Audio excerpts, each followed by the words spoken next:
안녕하세요. DJ 라니입니다. 오늘의 사연 시작해 보겠습니다. 안녕하세요. 저는 30대 중반 공무원이에요. 아버지는 일찍 돌아가셨고 엄마는 노량진에서 식당하면서 저랑 오빠를 키워냈죠.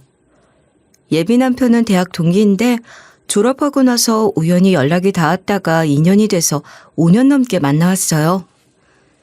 제가 공무원이 된 건 다 나이 차이가 좀 많이 나는 오빠의 조언 덕분이었어요. 내가 좀 꼰대 같아 보일 수 있는데 그래도 여자는 안정적으로 일해야 돼. 옛날처럼 남편이 벌어다 주는 걸로 살 수도 없고 혹시 애 생기면 일반 기업에서는 힘들 거야. 공무원으로 일하는 게 정말 괜찮으니까 잘 생각해봐. 알았어. 안 그래도 이제 준비 좀 제대로 해보려고. 빨리 붙을 거니까 걱정 마셔.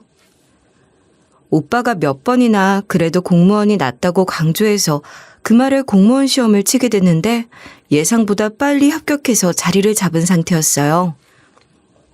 예비 남편은 대학 졸업 후 일찌감치 아버지 지인분 회사에 들어가서 일했는데 회계사가 되고 싶었다는 말을 자주 했어요.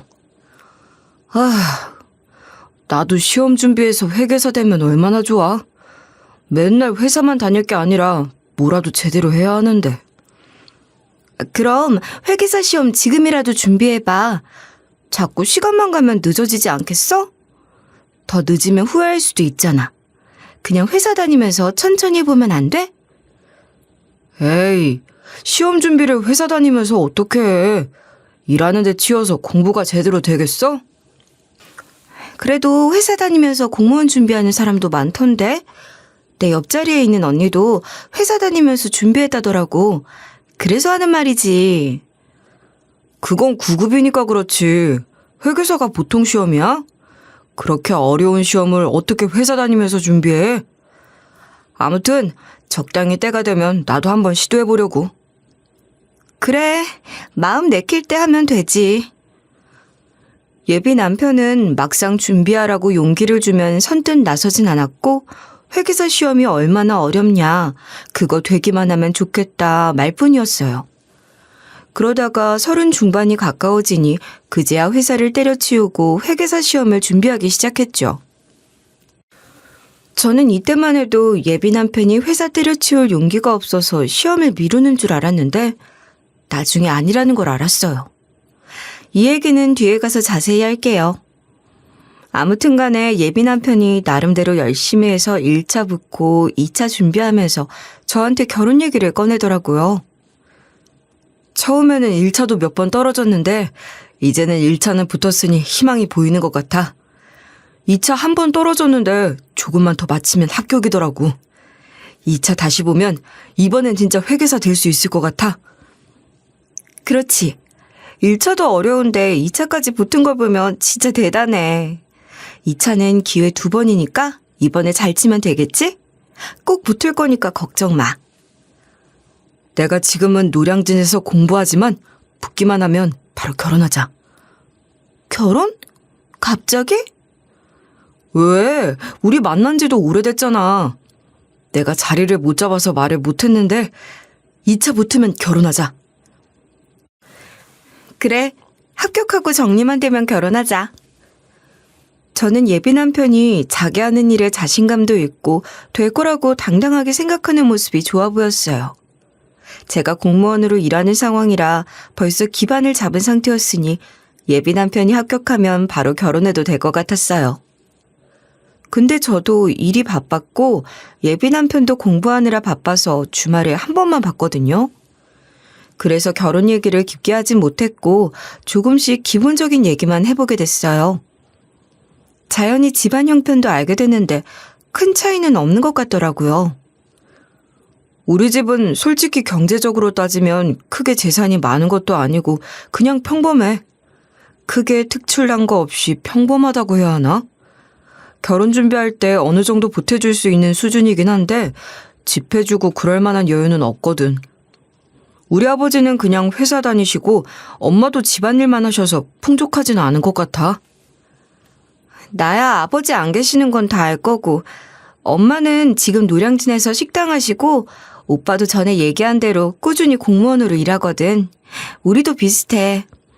같이 준비해서 결혼하면 되지. 집안 형편이 뭐 그렇게 중요한가?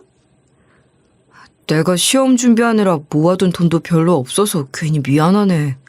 그래도 많이 벌어서 많이 잘해줄게. 제가 전에 예비 남편한테 아버지가 일찍 돌아가셨고 오빠랑은 나이 차이가 좀 나서 아빠처럼 의지한다고 했거든요.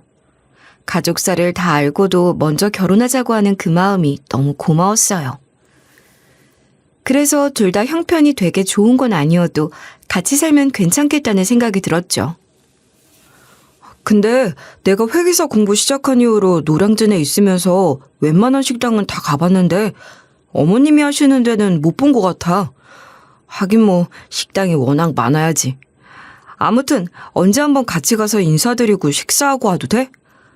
이제 결혼 얘기도 나오는데 뵙고 오면 좋을 것 같은데. 우리 엄마 식당? 안 될 게 뭐가 있어. 다음에 데이트할 때 가보자. 우리 엄마가 엄청 좋아하실걸? 안 그래도 너는 남자친구 만나기는 하냐, 왜 안 데려오냐, 뭐 하는 사람이냐 하며 엄청 궁금해하시거든. 잘됐다. 가서 가볍게 인사드리자.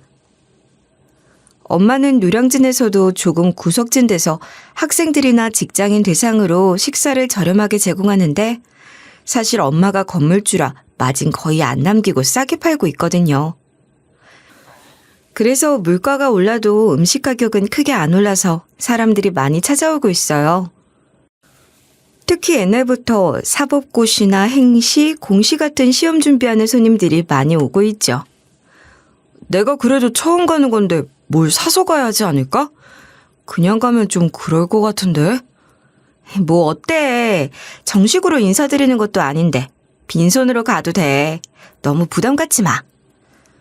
저는 부담될까 예비 남편이 뭘 사간다는 걸 뜯어 말렸고 엄마한테 말씀드리니 평소보다 반찬 더 많이 챙겨준다고 얼른 데려오라 하셨어요.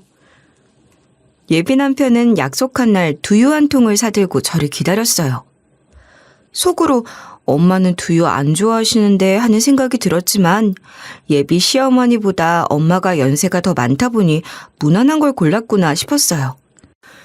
사실 무난하게 홍삼 이런 거 사지 않나 하는 생각도 들었지만 정식으로 인사드리는 것도 아니니까 빈손으로 가긴 뭐해서 샀겠다 하고 말았죠. 뭘 이런 걸 사와. 빈손으로 가도 된다니까. 얼른 가자. 암만 그래도 어떻게 빈손으로 가. 처음 뵙는 건데. 근데 어머님 여기야? 응. 한자리에서 오래 하셔서 외관은 좀 낡아 보이는데 숨은 맛집으로 소문났어. 들어가자. 제가 두유 뺏어 들고 얼른 엄마 가게 같이 들어가려는데 예비 남편이 외관 보고 약간 실망하는 것 같았어요. 아무래도 가게가 작고 건물도 2층짜리라 다른 데보다 더 허름해 보이긴 했거든요. 거기다 2층에 있는 카페도 오래 운영한 개인 카페다 보니 깔끔한 대형 프랜차이즈에 비하면 그다지 좋지 않아 보였을 거예요. 안에 들어가면 생각보다 깔끔하고 좋아.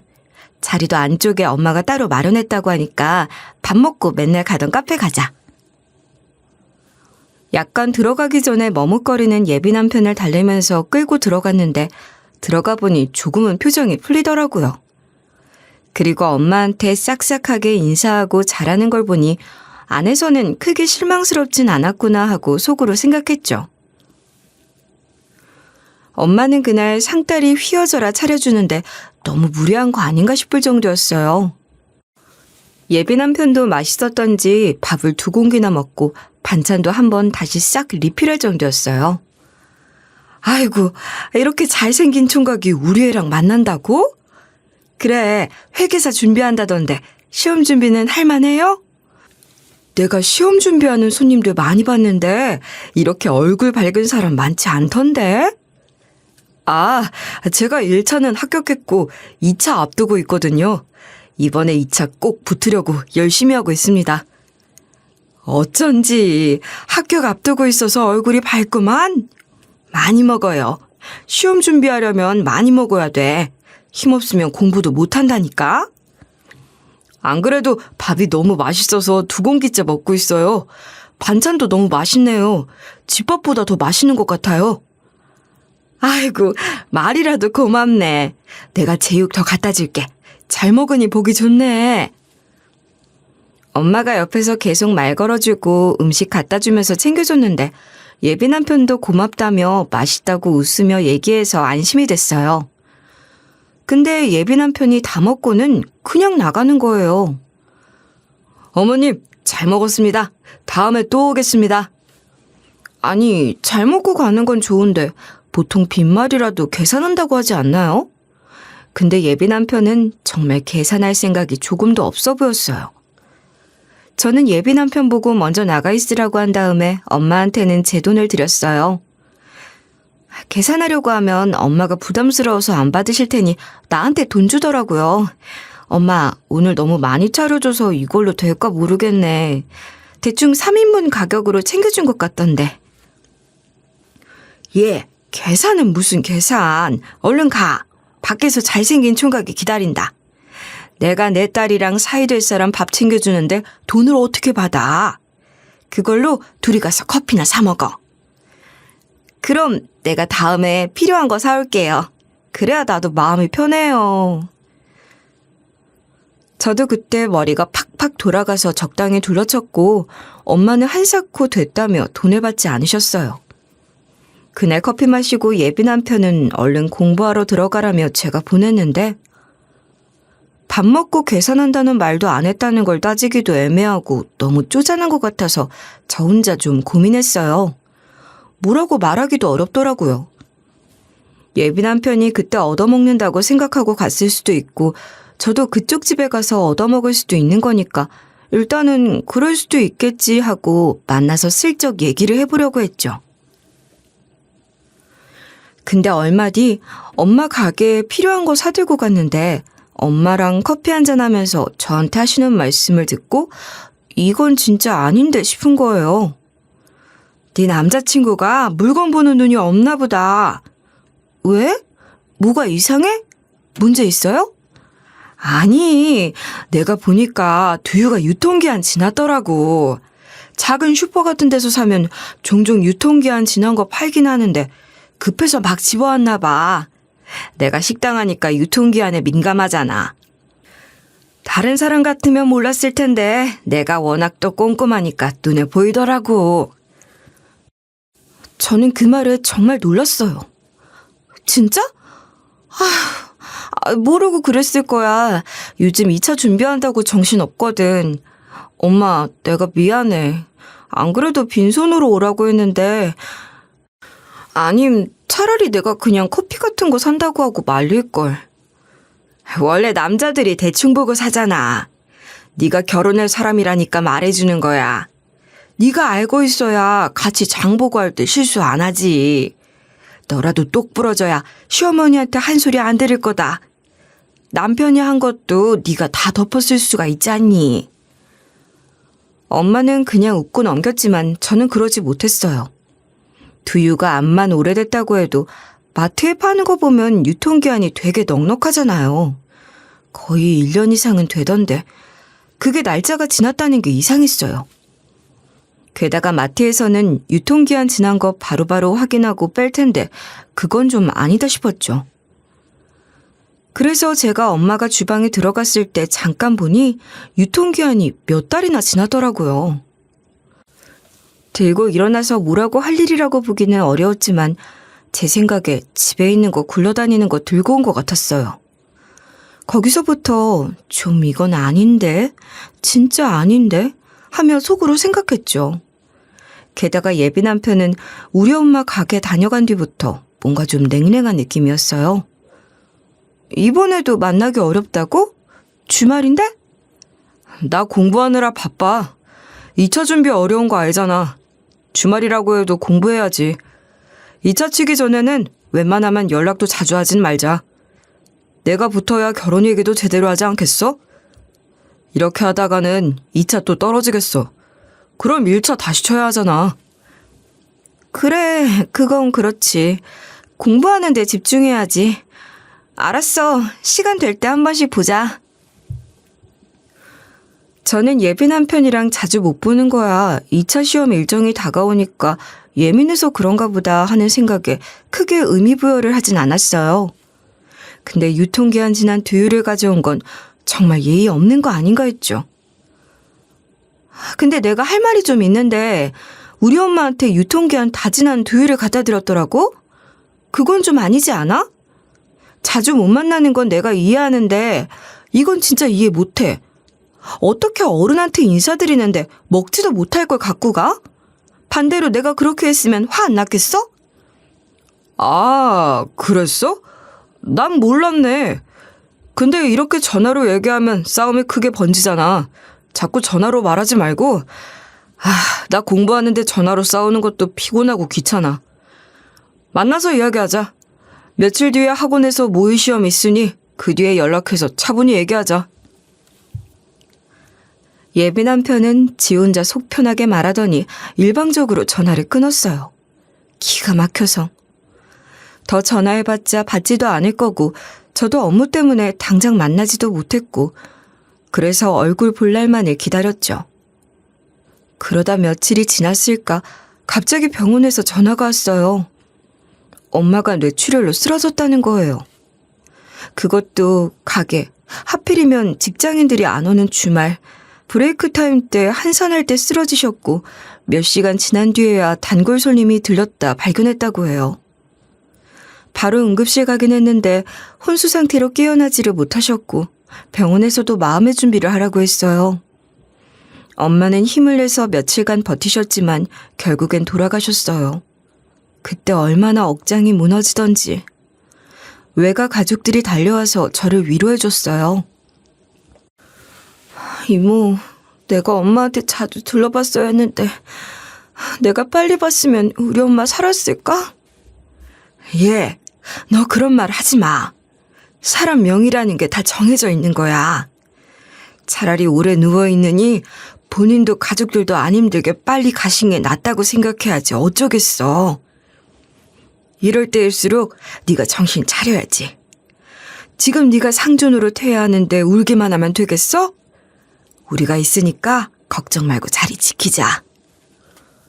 네가 울면 네 엄마 못 가신다. 원래 상가집에서는 술 마시고 웃고 떠들어야 망자가 좋은 데 가시는 법이야. 네가 자꾸 울면 발길이 떨어지기나 하겠어? 이모나 외삼촌이나 다들 울기만 하는 저를 달래줬어요. 다들 아무렇지도 않은 척 달래주는데 서러워서 더 울게 되더라고요. 저는 너무 갑작스럽게 일어난 일이라 급하게 장례 절차 밟으면서 문자 돌렸고 동료들이 깜짝 놀라서 다들 달려왔어요. 괜찮아요? 우리가 문자 받자마자 시간 내서 왔는데 퇴근하고 바로 와서 뭐 사올 틈도 없었네. 와주신 것만 해도 어딘데요. 부주도 안 해도 되는데 뭐하러 많이 하셨어요. 그냥 와서 식사만 하고 가셔도 되는데. 어떻게 빈손으로 와요. 그런 말 하지 마요. 끝나고 출근하면 우리가 맛있는 거 사줄게요. 저녁에 술 사줄 테니까 잘 마무리하고 와요. 보통 이튿날 저녁에 많이 오는데 친한 동료들은 퇴근하자마자 잠깐이라도 얼굴 비추고 가더라고요. 얼마나 고맙던지. 같이 일하는 동료들이 조문했다가 훅 빠지고 나서 예비 남편이 왔어요. 안 그래도 온다고 문자를 해서 언제 오려나 했는데 공부 다 하고 온 것 같았어요. 예비 남편이 와서 저라고 부조하길래 일단 식사부터 챙겨줬죠. 밥 안 먹고 바로 왔지? 일단 앉아. 밥 먹고 가. 공부하고 바로 달려왔지? 괜찮아? 앉아서 좀 쉬어. 많이 피곤해 보인다. 저는 엄마도 돌아가셨고 좋은 모습만 보이고 싶어서 예비 남편한테 따지고 싶은 게 많았지만 아무 말 안 했어요. 3일장 다 치르고 정리 다 된 다음에 말 꺼내보고 싶었어요. 사실 엄마가 돌아가신 뒤에 따져봤자 무슨 의미가 있었겠냐만 그래도 짚어볼 건 짚어봐야 하니까요. 근데 예비 남편은 밥만 열심히 먹더니 말도 차갑게 툭툭 내뱉기만 했죠. 근데 여기 왜 이렇게 휑하냐? 손님 없어? 한 명도 안 왔어? 왜 이렇게 조용해? 너무 한산하네? 뭐? 그런 말을 왜 해? 내 동료들 왔다 갔거든? 조금만 더 일찍 왔으면 내 동료들하고 미리 인사 좀 했을 텐데 아쉽네. 그리고 장례식장 와서 사람이 왜 이렇게 없냐, 조용하다 그런 말은 하는 게 좀 아닌 것 같은데 왜 그래? 뭐라고? 내가 네 동료들을 왜 봐? 뭐하러 얼굴 파리게 동료들을 봐? 볼일 없어. 내가 시간마저 잘 왔네. 괜히 쓸데없이 마주쳤으면 어색하게 인사나 하고 불편했을 거 아니야. 예비 남편이 갑자기 발끈하면서 큰 소리를 내더라고요. 저는 순간 너무 놀랍고 당황스러웠어요. 왜 저러나 싶었거든요. 자리가 자리인 만큼 큰 소리를 낼 수 있는 것도 아니었는데 급발진으로 성질 내듯이 얘기하니 어이가 없었어요. 왜 그래? 우리 결혼 얘기 오가고 있으니까 미리 받으면 좋지 않냐고 한 건데 그게 그렇게 소리 지를 일이야? 그리고 우리 엄마 장례식장에서 왜 소리를 지르고 화를 내? 여기가 그럴 만한 자리야? 성질 난다고 마음대로 행동해도 돼? 우리 엄마한테 예의는 지켜야지. 예의는 무슨 예의? 그리고 사람도 없는데 성질 나면 큰 소리 좀 낼 수도 있지. 네가 내 성질 안 건드리면 되잖아. 왜 쓸데없는 소리를 해서 사람 짜증나게 해? 아무튼 난 너랑 결혼할 생각 없어. 결혼 얘기 없던 걸로 하자. 뭐? 그게 뭔 소리야? 결혼 얘기를 없던 걸로 하자니. 그렇게 나한테 결혼하자고 하더니 갑자기 뭐라고 하는 건지. 그것도 우리 엄마 돌아가시고 아직 학원도 안 했는데 여기 와서 나한테 할 소리야? 예의라는 건 밥 말아 먹었어? 차라리 3일장이라도 다 치르고 나서 얘기하지. 나도 할 말 많은데 엄마 가셨다고 참고 있는데. 사람이 해도 해도 정도가 있지. 이게 무슨 짓이야? 야, 솔직히 빨리 말하는 게 낫지 않아? 여기서 무슨 예의 어쩌고 하는 말이 나와. 아무튼 결혼할 생각 없어졌으니까 그렇게 알아. 여기도 그냥 마지막 예의상 온 거니까. 앞으로 더 볼 일 없었으면 하는데. 구질구질하게 매달리지 말고 여기서 깔끔하게 헤어지자. 제가 뭐라 말할 새도 없이 지 혼자 따다다다 얘기하는데 딱따구리도 아니고 질문만 하는 게 정말 어이가 없었어요. 뭐? 도대체 갑자기 왜 그래? 안 그래도 나도 할 말 많은데 참고 있구만. 기껏 우리 엄마 장례식장 와서 한다는 소리가 헤어지자고? 밑도 끝도 없이? 기껏 한다는 소리가 고작 그가 만나온 시간을 생각하면 예의는 지켜야 하는 거 아니야? 예의는 무슨 예의? 아까부터 왜 자꾸 그래? 난 할 만큼 했거든? 우리 엄마가 노량진 식당이 노점이랑 뭐가 다르냐 하시더라. 컵밥집 아닌 것만 해도 참 다행이다. 저런 집안하고 무슨 결혼이냐고 하시던데. 그런 생각하지 마시라고 말렸고 혹시 네가 인사드리러 가면 잘 맞아달라고 했거든? 나름대로 중간 역할하는 것도 힘들었구만. 그게 무슨 중간 역할이야. 난 또 뭐 대단한 일이라도 했다고. 할 만큼 하긴 뭐래. 네가 도대체 뭘 했다는 거야? 그리고 중간 역할을 잘했다면서 갑자기 또 나랑 헤어지자고? 그게 지금 할 소리야?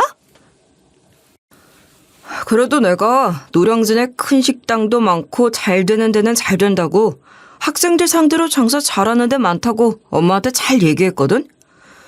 너랑 결혼할 때 트러블 안 생기게 미리 노력했다고. 근데 직접 가보니까 식당도 자꾸 지저분한 게 안 그래도 요즘 공시생 줄어든다고 하던데 연명이나 하겠냐 싶더라. 우리 엄마 말이 맞더라. 집안 급이 안 맞던데 무슨 결혼이야. 결혼하면 내가 손해겠던데? 고작 너네 엄마한테 좋게 얘기한 게 노력한 거라고? 나 참 어이가 없어서. 그래, 엄마가 차려준 밥 2공기나 먹고 반찬도 계속 먹었지. 그런 거 생각하면 뭐 할 만큼 하긴 했네. 며칠 굶은 사람처럼 먹더니 밥 먹는 것만 보면 우리 엄마 기분 좋게 했으니 네 역할은 다 한 거네? 그치? 그렇게 맛있게 먹더니 식당이 자꾸 지저분하다고? 지저분한 데서 어떻게 그렇게 밥을 청소기 마냥 흡입하냐? 말을 지어내려면 앞뒤맞게 하던가. 내가 뭘? 아무튼 거기다 넌 아버지 안 계시는데 어머니까지 돌아가시면 혼주석도 텅텅 빌 거 아니야. 우리랑 집안 수준 차이가 너무 나서 결혼 못하겠더라. 빈소도 휑한 걸 보니 더 볼 것도 없겠다. 손님도 없는데 결혼할 때 하객이나 오겠어? 급 차이 나서 결혼 못하겠으니까 조의금 다시 내놔. 내가 준 봉투 그대로 달라고. 아까워서 부조도 못하겠다. 뭐라고? 돈을 다시 달라고? 뚫린 입이라고 말 함부로 하는 거 아니야. 세상 천지에 누가 부조한 걸 다시 달라고 해? 지금 네가 하는 말 들어보니 넌 나랑 결혼하려고 애썼지만 부모님 말이 맞더라 뭐 그런 식으로 포장하려는 것 같은데 말도 안 되는 소리. 거기다 돈을 돌려달라고? 제정신이야? 이게 육개장에 수육 몇 접시에 소주까지 처먹어 놓고 돈 다시 내놓으라고 하니 어이가 없더라고요. 아니, 암만 헤어질 사이라고 해도 모친상인데 헤어진 사이에도 초상라면 가지고 부조 넉넉히 하는데 이건 뭐. 제가 도대체 어떤 인간하고 만났던 건지 황당했죠. 야, 너 보니까 꼴랑 5만 원 했던데 그게 아깝냐? 네가 처먹은 음식값만 해도 5만 원 넘을걸? 보통 여자친구 가족상 나면 최하 10만 원은 하지 않아? 그래, 공부하느라 바쁜데 와준 것만 해도 고맙고 액수 따지는 건 좀 아니라는 거 안다. 근데 네가 말하는 걸 보니 돈 다시 줄 이유 없을 것 같고 너한테 차려준 음식값이 아깝다. 헤어지자면서 부조한 거 돌려달라는 건 대한민국에 너 하나뿐일 거다. 예비 남편은 계속 막무가내로 돈 달라고 하는데 정남이가 뚝 떨어지더라고요. 아, 돈 빨리 돌려달라고. 너랑 더 만날 이유도 없는데 내가 조의금을 왜 내냐? 그리고 내가 공부하면서 너한테 밥 사주고 커피 사줬잖아. 넌 일하고 난 백수 수험생인데 내가 데이트 비용 많이 냈다고. 그거 생각하면 오늘 한 끼 좀 얻어먹은 게 아무것도 아니지. 뭘 그러냐? 아, 빨리 돈 내놔. 예비 남편은 생떼를 부르기 시작했고 그 꼴을 보는 저는 이게 미친 건가 하는 생각밖에 나지 않았어요. 어린애가 마트 가서 엄마한테 장난감 사달라고 조르는 것도 아니고. 너 그럼 나한테 밥 사준 거 고가우면서 왜 나랑 데이트했어? 내가 낸다고 해도 네가 남자라고 냈잖아. 차라리 나한테 부담되니까 사달라고 하던가. 그렇게 뒤에서 찌질하게 굴 거면 왜 나랑 만났어? 진작 헤어지자고 하지. 아, 네가 그래서 우리 엄마한테 유통기한 지난 두유 버리듯이 드리고 밥 먹고 계산한다는 말도 안 했구나. 네가 이런 줄 알았으면 벌써 헤어졌을 거야. 제 말에 예비 남편은 찔렸던지 지 혼자 어버버 하더라고요. 내가 언제 유통기한 지난 걸 들었어. 괜히 집에 있는 거 갖고 착각한 모양인데 나한테 뒤집어 씌우려고? 괜히 할 말 없으니까 뭐라도 꼬투리 잡으려는 거 아니야? 그리고 얻어먹으러 가는 자리에 내가 계산한다는 말을 왜 하냐? 내가 너한테 사준 거 생각하면 좀 얻어먹을 수도 있지. 그거 아까워서 생색내냐? 저는 벽 보고 얘기하는 느낌이 들어 말도 안 나왔어요. 부조 되돌려달라는 인간이 할 소리인지 말을 하면 할수록 흙탕물에 뒹구는 것 같아서 그냥 빨리 보내고 싶었어요.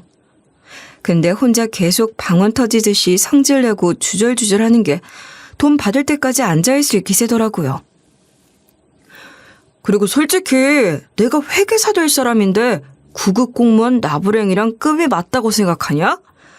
너네 오빠도 대단한 일 하는 것도 아니고 민원 처리하는 공무원이나 하는 놈이고 너네 오빠도 너처럼 사무직으로 뒤지작거리나 할 거 아니야? 여기서 우리 오빠 얘기가 왜 나와? 하다못해 이제는 우리 오빠까지 깎아내리려고? 엄마 장례식장에서 엄마 가게 까내리더니 이젠 식구들 전부 욕하는 거야?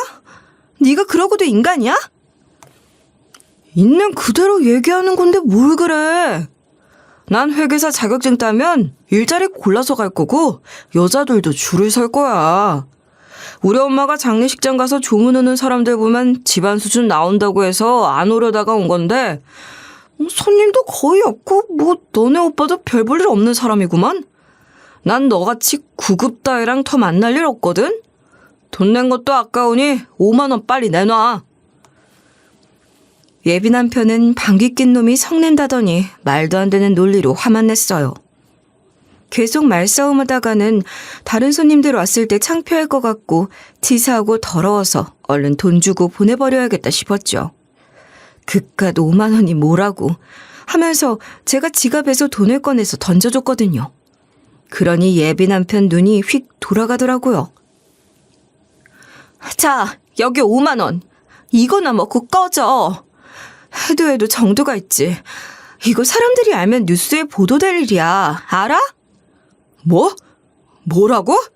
야, 돈을 왜 던져? 어디 돈을 던져? 네가 감히 나한테 돈을 던져? 예비 남편은 눈을 부릅뜨면서 손을 올렸고 저를 때리려고까지 하더라고요. 저는 굴하지 않고 피하거나 무서워하지 않았어요. 와, 손을 올려? 한 대 치겠네? 때리려면 어디 한번 때려봐. 사람 도리도 모르는 너 같은 짐승 새끼한테 맞는 거 하나도 안 무서워. 알아? 남의 장례식장 와서 행패 부리는 인간하고 내가 결혼할 생각을 했다는 것 자체가 수치스럽다. 제 말이 거슬렸는지 예비 남편은 저에게 손을 올렸어요. 힘을 실어서 때렸는지 뺨을 한 대 맞으니 제가 넘어질 정도였어요. 그리고 이때 오빠랑 오빠 손님들이 들어왔어요. 너 뭐하는 놈이야?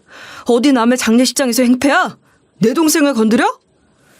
오빠는 예비 남편을 제압하고 멱살을 잡았고 다른 손님들도 우리를 우르르 둘러쌌어요. 수십 명의 검은 양복을 입은 사람들이 들어오자 그놈이 당황하더라고요. 그놈은 오빠랑 사람들이 우르르 들어오니까 손을 슬쩍 내리면서 고개를 좌우로 빠르게 돌리며 어버버하는데 얼마나 찌질하던지. 뭐예요? 누구세요? 저 아니에요. 아무 일도 아니에요. 아무 일도 아니긴 뭐가 아니야. 나 얘 오빠 되는 사람인데 너 누구야? 내가 내 동생 맞는 거 다 봤어. 너 아주 나한테 제대로 걸렸어. 예비 남편은 지 혼자 당황하면서 아니라고 잘못 보셨다 어쩌다 하는데 찌질함이라는 단어를 사람으로 표현하면 예비 남편이라고 해도 과언이 아니었어요. 사람 많이 들어오니까 자기가 안 되겠다 싶었는지 바로 꼬리 내리는 게 참. 만약 제가 이런 인간하고 결혼했다면 무슨 일 생겨도 보호받기는커녕 버림받았을걸요? 저기요, 뭔가 오해가 있는 것 같은데요. 그런 거 아니거든요. 제 말 좀 들어보세요. 그리고 갑자기 이렇게 우르르 몰려오면 부담되거든요. 차분하게 앉아서 얘기 좀 하시죠. 왜 겁을 주면서 소리를 질러요? 제가 다 해명할 테니까 조용한 대로 자리 옮겨요. 자리를 옮기긴 뭘 옮겨? 넌 내 동생 겁 안 줬냐? 차분하게 얘기하자는 놈이 내 동생을 때려? 예비 남편은 급하게 변명을 하는데 당연히 안 먹겠죠. 제가 때린 건 아닌데요. 뭔가 오해가 있는데 잘못 보신 것 같거든요. 뭐? 네가 내 동생 때리는 거 봤는데 무슨 소리야? 오해는 무슨 오해? 여기 CCTV에 다 찍혔겠구만. 너 아주 제대로 걸렸어. 나랑 같이 온 분들이 누군지 알아? 오빠는 예비 남편을 보고 계속 소리를 질렀고 난장판이 됐어요. 근데 오빠랑 같이 들어온 손님 중 한 명이 예비 남편을 알아봤어요. 어? 너 여기서 뭐하냐? 또 사람 때려? 나 김검사잖아. 기억 안 나? 하긴 조사받은 지 오래돼서 기억 안 날 수도 있겠다. 근데 난 너 같은 악질들은 다 기억하거든. 아직도 여자한테 해코지하고 다니냐? 내가 제일 싫어하는 게 너 같은 부류야. 네? 당신이 여기에 무슨 일로? 예비 남편은 처음에는 가물가물하다가 기억이 났는지 혼자 소스라치게 놀랐어요. 알고 보니 김 검사는 오빠 대학 후배인데 20대였던 예비 남편을 피의자로 만난 적이 있었어요. 그때 예비 남편은 화를 못 이기고 자기 여자친구를 때렸고 기소당해서 처벌받았다고 해요. 당시 금고형을 받았고 선고유예 기간을 거쳤다고 하는데 이렇게 여자한테 손 올리는 놈이 정상인인 척 사회에 숨어 사는 것 자체가 소름이었어요. 야, 금고형 받아놓고 아직도 정신 못 차렸네. 하긴 선고유예 받았으니 숨죽이고 살았겠지. 근데 이게 또 여자한테 손을 올려? 내가 너 다 봤어. 이게 재판받을 때도 얼마나 웃기던지 몰라. 제발 살려달라고 소리 지르고 금고형 받으면 자기 회계사 시험 못 본다고 재판장에서 난리를 쳐서 기억을 안 할래 안 할 수가 없다. 김 검사는 피식 웃으면서 예비 남편에게 비아냥거렸고 예비 남편은 얼굴이 새빨개지면서 혼자 부들거리더라고요. 과거가 들춰지니 창피했겠죠. 그리고 자기가 전과자라는 게 오만 사람 앞에서, 그것도 검사들 앞에서 들춰지니 불안했을 거예요. 저는 이 이야기를 듣자 그때서야 모든 게 이해가 되고 퍼즐이 하나하나 맞춰졌어요. 선고 유예를 받고 그 기간이 종료된 후에도 2년이 지나야 회계사 시험에 응시할 수 있으니까 예비 남편이 계속 시험을 미뤄왔던 거예요. 집행유예 전과 기록이 없어지려면 7년이 지나야 하니 응시 자격 얻을 때까지 기다린 것 같은데, 왜냐면 회계사 시험 자격을 얻어 취직했다고 해도 만약 회사에서 범죄 경력 회보서를 요구할 경우엔 빨간 줄 그어진 게 들통나는 거잖아요. 서류가 클린하려면 7년을 기다리는 게 안전빵이니 적당한 때를 기다렸겠죠. 왜 회계사 타령을 하면서도 못했다가 30대 중반이 되어서야 도전한 건지, 다니던 회사에 불만이 많아도 이직 안 하고 여기 다니는 게 안전하니까 같은 말을 했는지 알게 됐어요. 다른 회사 같으면 전과 기록이 있으니 이직하려다가도 범죄 기록 조회하면 붙어도 얄짤없이 잘릴 거 아니겠어요? 근데 자기 아버지 지인 회사니까 그런 거 신경 안 쓰고 다닐 수 있었던 거죠. 이거 제대로 고소하라고. 조범도 아닌데 콩밥 한번 먹여요. 어차피 목격자도 있겠다. CCTV도 있겠다. 이거 못 빠져나가요. 그것도 또 여자한테 손 올리는 걸 보니 가명도 안 되겠구만. 둘이 동료인지 친구인지 뭔지 모르겠지만 이런 인간하고는 연 끊고 사는 게 좋으니 빨리 손절하시고요. 네, 안 그래도 고소할 생각이에요. 김 검사가 저한테 예비 남편 고소하래서 저도 당연히 고소할 거라고 했어요. 솔직히 이게 부조금까지 돌려달라고 하네요 하면 망신 주고 싶었지만 이런 놈하고 만났다는 것 자체가 저를 깎아내리는 것 같아서 가만히 있었죠. 그래, 고소해. 내가 이거 가만 안 둘 거야. 어디 감히 내 동생을. 네 사건은 꼭 내 후배들, 친구들이 맡게 할 거야. 아주 제대로 콩밥 먹게 할 거니까 각오해라. 바로 소장 접수할 거니까 어디 도망갈 생각도 하지 말고. 도망치려면 바로 구속이야. 알았어? 우리 오빠는 원래 법대 출신이었는데 아버지가 돌아가시면서 법대를 포기했어요. 그리고 닥치는 대로 일을 하면서 엄마 식당 일도 도왔죠. 우리 오빠가 원래 인망이 좋아서 그때 대학에서 같이 다니던 후배 친구들하고도 여전히 막역한 사이였거든요. 그리고 우리 엄마 식당 단골 손님들 중에 오빠랑 친한 분들이 나중에 시험에 합격해서 검사가 됐었어요.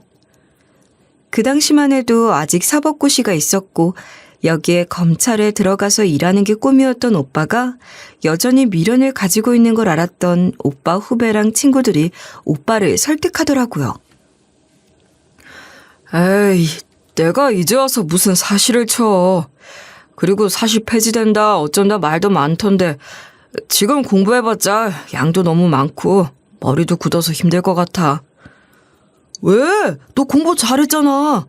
지금이라도 안 늦었어. 다시 준비하면 되잖아. 그래도 식당일에다 알바하면서 공부하긴 좀 어렵지. 특히 사실은 하루 종일 붙어있어도 몇 년 걸리잖아. 그러다 세월만 가고 이것도 저것도 안 되면 어떡해? 그러면 차라리 그 검찰직 공무원 시험을 보는 건 어때?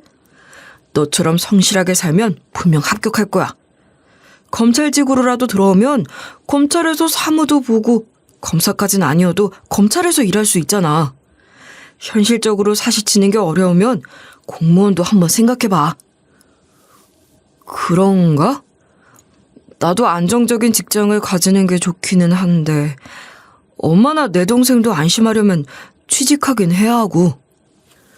그때 엄마 식당에서 조용히 술 한잔하며 얘기하는 걸 들었는데 오빠가 일찍 가장의 무게를 짊어진 것 같아 미안하더라고요. 그래도 오빠가 그날 이후로 자극을 받았는지 일하는 틈틈이 검찰직 공무원 시험 준비를 하더니 드디어 원하는 검찰에서 일하게 됐어요. 근데 예비 남편한테 오빠가 공무원 합격했다고 말했을 때 반응이 별로더라고요. 우리 오빠 공무원 합격했어. 오래 준비하더니 드디어 됐더라고. 아, 그래? 축하할 일이네. 몇 급인데? 축하한다고 전해드려. 아, 9급으로 합격했어. 9급? 그래, 아무튼 잘 됐네. 요즘 공무원 안정적이니까 잘 됐다. 예비 남편이 행정고시나 전문직 시험 아니면 무시해서 그런 건지 되게 무심하게 반응해서 섭섭했었거든요. 거기다 우리 오빠에게는 별로 궁금해하지도 않는 것 같아 자세히 검찰에서 일한다 어쩐다 말은 안 했어요. 예비 남편은 공무원이면 몇 급인지나 관심이 있었지 어디서 일하는지는 별로 관심이 없어 보였어요. 만약 예비 남편이 우리 오빠가 검찰직으로 일하는 걸 알았다면 저한테 그러지 않았을 텐데 본성을 잘 숨기고 살았겠죠? 하지만 사람 무시한 자기 업보를 돌려받는 거겠죠. 예비 남편은 상황이 이렇게 돌아가니 얼굴이 하얗게 질렸고 무릎 꿇고 빌고 빌었어요. 고소당하는 건 무서웠나 봐요. 저기요, 제발 살려주세요. 순간적으로 욱해서 실수한 건데 이러시면 안 돼요. 저 앞으로 시험 칠 것도 남았단 말이에요. 이제 회계사 되는 게 눈앞에 있는데 2차만 치면 되거든요. 2차도 몇 개 안 틀려서 이번엔 진짜 합격할 수 있는데 한 번만 봐주세요. 봐주긴 뭘 봐줘. 사람 때려놓고 그냥 넘어가려고 했어? 너 같은 놈이 회계사 시험을 친다고? 넌 아주 콩밥 제대로 먹어봐야 정신 차리겠다. 절대 가만히 못 두니까 그리 알아. 예비 남편은 오빠한테 매달리더니 안 되겠다 싶었는지 저한테 또 빌더라고요. 제발 나 좀 살려줘. 내가 빨간 줄 때문에 얼마나 성격 참고 살았는데. 내가 너한테 잘해줬잖아. 어? 나 이번에도 형사처벌 받으면 인생 진짜 망친다고. 제발 살려줘. 여태 내가 잘해줬던 것만 보고 한 번만 봐줘. 근데 제가 이놈을 살려줄 이유가 하나도 없었거든요. 저한테 암만 잘해줬대도 우리 엄마 욕보인 것만 봐도 고소 안 할 이유가 없었죠. 거기다 사람한테 손까지 올리니 이런 건 더더욱 사회에 있어서는 안 될 존재라고 생각했어요. 내가 왜? 살리고 죽이는 건 판사소관이지 내가 알 바 아니거든? 너 때문에 엄마 영정사진 앞에서 다친 내 꼴을 봐. 내가 너 절대 가만두지 않을 거니까 그리 알아.